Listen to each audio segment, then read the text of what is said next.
ಮುಖ್ಯಮಂತ್ರಿ D K Shivakumar ದೆಹಲಿಗೆ ಬಂದಂಥವರೇ ನೇರವಾಗಿ ಈಗ ಖರ್ಗೆ ಅವರ ನಿವಾಸಕ್ಕೆ ಹೋದರು, ಮಾತುಕತೆ ಮಾಡ್ತಾ ಇದ್ದಾರೆ. ಅಂತೂ ಇಂತೂ ಪಟ್ಟಿ ಫೈನಲ್ ಆಗಬೇಕು, ಯಾರ್ಯಾರು ಯಾವ್ಯಾವ ಖಾತೆ ಕೊಡಬೇಕು ಅಂತ ನೋಡೋಣ ಏನಾಗ್ಬೋದು ಅಂತ. ಅದೊಂದು ಕಡೆಗೆ. ಇನ್ನೊಂದು ಕಡೆಗೆ ನಾವು ಮಹಾಭಾರತದಲ್ಲಿ ನಾವು ನೋಡಿದ್ವಿ, ಕರ್ಣ ಅರ್ಜುನನ ಮೇಲೆ ಈ ನಾಗಾಸ್ತ್ರವನ್ನು ಬಿಟ್ಟಿದ್ದು, ಅಂದರೆ ಸರ್ಪಾಸ್ತ್ರವನ್ನು ಬಿಟ್ಟಿದ್ದು. ಅದು ನಿಮಗೆ ಗೊತ್ತಿದೆ ತುಂಬ ಚೆನ್ನಾಗಿ ಕತೆ. ಯಾಕಂದರೆ ಅದು ಹೋಗಿದ್ದು ಮತ್ತೊಂದು ಸರಿ ಫೇಲ್ ಆಗಿ ವಾಪಸ್ ಬಂದಿದ್ದು, ಇನ್ನೊಂದು ಸರಿ ಬಿಡಪ್ಪ ಖಂಡಿತ ಅವ್ನು ತಲೆ ತರ್ತೀನಿ ಅಂತ ಹೇಳಿದ್ದು, ತೊಟ್ಟ ಬಾಣವ ನಾನು ಮರಳಿ ತೊಡಲಾರೆ ಅಂತ ಇವನು ಹೇಳಿದ್ದು, ಇದೆಲ್ಲವೂ ಕೂಡ ನಾವು ಕೇಳಿದ್ದೀವಿ. ಬಿ ಜೆ ಪಿಯವರ ಹತ್ರನೂ ಕೂಡ ಅಂಥದ್ದೊಂದು ಅಸ್ತ್ರ ಇದೆ, ಅದರ ಹೆಸರು ನಾಗೇಂದ್ರಾಸ್ತ್ರ, ನಾಗಾಸ್ತ್ರ. ಆ ನಾಗಾಸ್ತ್ರವನ್ನು ಹಿಂದೆ ತುಂಬ ಯಶಸ್ವಿಯಾಗಿ ಬಿ ಜೆ ಪಿ ಪ್ರಯೋಗ ಮಾಡಿತ್ತು. ಹೀಗಾಗಿ ಏನು ಅಂತಂದರೆ ರಾಜೀನಾಮೆ ಕೊಡೋ ತನಕ ಬಂದಿದ್ದರು, ಕೊಟ್ಟಾಯಿತು. ಈಗ ಮತ್ತೊಂದು ಸರಿ ನಾಗೇಂದ್ರ ಒಳಗಡೆ ಬಂದಿದ್ದಾರೆ. ಇಂಥ ಸಂದರ್ಭದಲ್ಲಿ ಬಿ ಜೆ ಪಿ ಸುಮ್ಮನೆ ಇರೋಕ್ಕೆ ಸಾಧ್ಯನಾ? ಇದನ್ನೇ ಪ್ರಮುಖ ಅಸ್ತ್ರವನ್ನಾಗಿ ಮಾಡಿಕೊಂಡಿದೆ. ಈಗ ಇದೇ ಅಸ್ತ್ರವನ್ನು ಕಾಂಗ್ರೆಸ್ ಮೇಲೆ ಬಿಡಲಿಕ್ಕೆ ಟ್ರೈ ಮಾಡ್ತಾ ಇದೆ. ಹಲವಾರು ವಿಚಾರಗಳನ್ನು ಕೂಡ ಇಟ್ಕೊಂಡಿದೆ.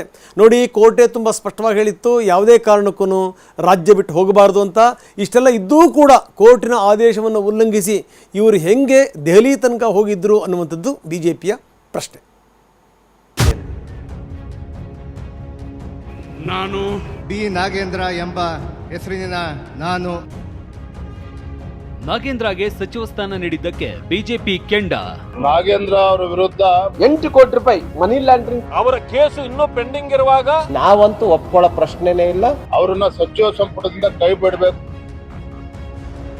ಕೋರ್ಟ್ ಆದೇಶ ಮೀರಿ ದೆಹಲಿಗೆ ಹೋಗಿದ್ದಾರೆಂದು ಬಿಜೆಪಿ ಆರೋಪ. ಕಂಟೆಂಪ್ಟ್ ಆಫ್ ಕೋರ್ಟ್ ಆಗಿದೆ, ಅವರ ಮೇಲೆ ಶಿಸ್ತಿನ ಕಾನೂನು ಕ್ರಮ ಆಗಬೇಕು.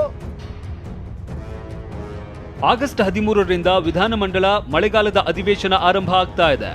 ಆಡಳಿತ ಪಕ್ಷವನ್ನ ಕಟ್ಟಿ ಹಾಕೋಕೆ ದೋಸ್ತಿ ತಂತ್ರ ಮಾಡ್ತಾ ಇದೆ. ಬಿಡದಿ ವಿಚಾರ ಏಕಾಏಕಿ ಪ್ರಸ್ತಾಪ ಮಾಡದೆ ಸಚಿವ ನಾಗೇಂದ್ರ ರಾಜೀನಾಮೆಗೆ ಪಟ್ಟು ಹಿಡಿಯೋದಕ್ಕೆ ನಿರ್ಧಾರ ಮಾಡಿದೆ. ಬಿ ನಾಗೇಂದ್ರರನ್ನ ಸಂಪುಟಕ್ಕೆ ಸೇರಿಸಿಕೊಂಡಿರೋದಕ್ಕೆ ಬಿಜೆಪಿ ನಿಗಿ ಅಂತ ಇದೆ.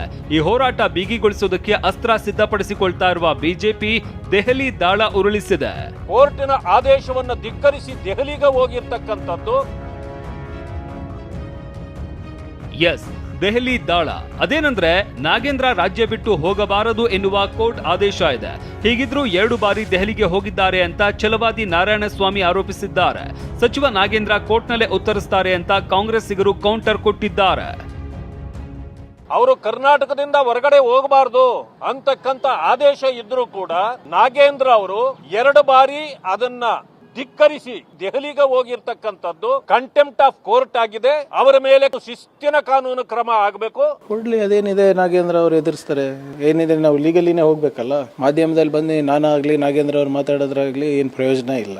ಅದು ಅವರಲ್ಲಿ ಅವ್ರು ಕೋರ್ಟ್ ನೋಟಿಸ್ ಕೊಡ್ತಾ ಇದ್ರೆ ಅದು ಕೋರ್ಟ್ನಲ್ಲೇ ಉತ್ತರ ಕೊಡ್ತಾರೆ. ಹೋಗಬಾರ್ದಾಗಿತ್ತು, ಬಹುಶಃ ಅವ್ರಿಗೆ ಗೊತ್ತಾಗಿಲ್ಲ ಅನ್ಸುತ್ತೆ, ಓವರ್ ಸೈಟ್ ಆಗಿದೆ. ಬಟ್ ಅವ್ರು ಲಾಯರ್ ಜೊತೆ ಕನ್ಸಲ್ಟ್ ಮಾಡಿ ಅದಕ್ಕೆ ಕಾನೂನಾತ್ಮಕ ಏನು ಕ್ರಮ ತಗೊಳ್ತಾರೆ.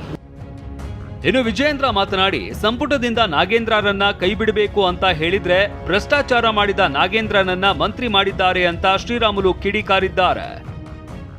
ಯಾವ ಪರಿಶಿಷ್ಟ ಪಂಗಡದ ಮಕ್ಕಳ ಅಭಿವೃದ್ಧಿಗೆ ಮೀಸಲಿಟ್ಟಿರ್ತಕ್ಕಂಥ ಹಣವನ್ನ ಕೊಳ್ಳೆ ಹೊಡೆದಿರ್ತಕ್ಕಂಥ ವ್ಯಕ್ತಿಯನ್ನ ಮತ್ತೆ ಸಚಿವರನ್ನಾಗಿ ಮಾಡಿರ್ತಕ್ಕಂಥದ್ದನ್ನ ಭಾರತೀಯ ಜನತಾ ಪಾರ್ಟಿ ನಾವು ಖಂಡಿಸ್ತೇವೆ. ಯಾವುದೇ ಕಾರಣಕ್ಕೂ ಸಚಿವ ಸಂಪುಟದಿಂದ ಅವ್ರನ್ನ ಕೈ ಬಿಡಬೇಕು. ದಲಿತರ ಹಣವನ್ನು ತಗೊಂಡು ಇವತ್ತು ಪುನಃ ಮಂತ್ರಿ ಸ್ಥಾನವನ್ನು ಪಡ್ಕೊಂಡಿದ್ದಲ್ಲ, ನೀವು ಕೂಡಲೇ ರಾಜೀನಾಮೆಯನ್ನು ಕೊಡಬೇಕು. ಎಲ್ಲಿ ತನಕ ಕೂಡ ನಾಗೇಂದ್ರ ಅವರು ರಾಜೀನಾಮೆ ಕೊಡಲ್ಲನೋ ಅಲ್ಲಿ ತನಕ ಸದನವನ್ನು ನಡೆಯಕ್ಕೂ ಕೊಡಬಾರದು. ಮೊದಲನೇ ಅಜೆಂಡನೇ ಇವತ್ತು ನಾಗೇಂದ್ರ ಅವರನ್ನ ರಾಜೀನಾಮೆಯನ್ನು ಕೊಡಬೇಕು ಅಂತ ಭ್ರಷ್ಟರು ಈ ರಾಜ್ಯಕ್ಕೆ ಮಂತ್ರಿಗಳಾಗಿ ಮತ್ತೆ ಬರಬಾರದು. ಇವರು ಮಿನಿಸ್ಟರ್ ಮಾಡಿಬಿಟ್ಟು ಅವರಿಗೆ ಕ್ಲೀನ್ ಚೀಟಿಯನ್ನ ಕೊಡ್ತಾ ಇದ್ದಾರೆ. ನಾಗೇಂದ್ರ ಅವರನ್ನ ಮತ್ತೆ ವಾಪಸ್ ಮಂತ್ರಿಯನ್ನಾಗಿ ಮಾಡಿದ್ದಕ್ಕೆ ಕಾಂಗ್ರೆಸ್ನಲ್ಲೂ ಅಸಮಾಧಾನ ಇದೆ. ನಾವಂತೂ ಒಪ್ಕೊಳ್ಳೋ ಪ್ರಶ್ನೆನೇ ಇಲ್ಲ. ನಾಗೇಂದ್ರ ಅವ್ರನ್ನ ತೆಗಿಲೇಬೇಕು, ಅವರ ರಾಜೀನಾಮೆಯನ್ನ ಕೊಡ್ಲೇಬೇಕು. ನಮ್ದು ಹೋರಾಟ ಇದೆ.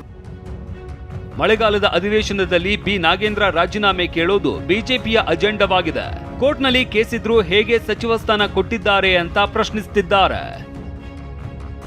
Bureau report, TV9.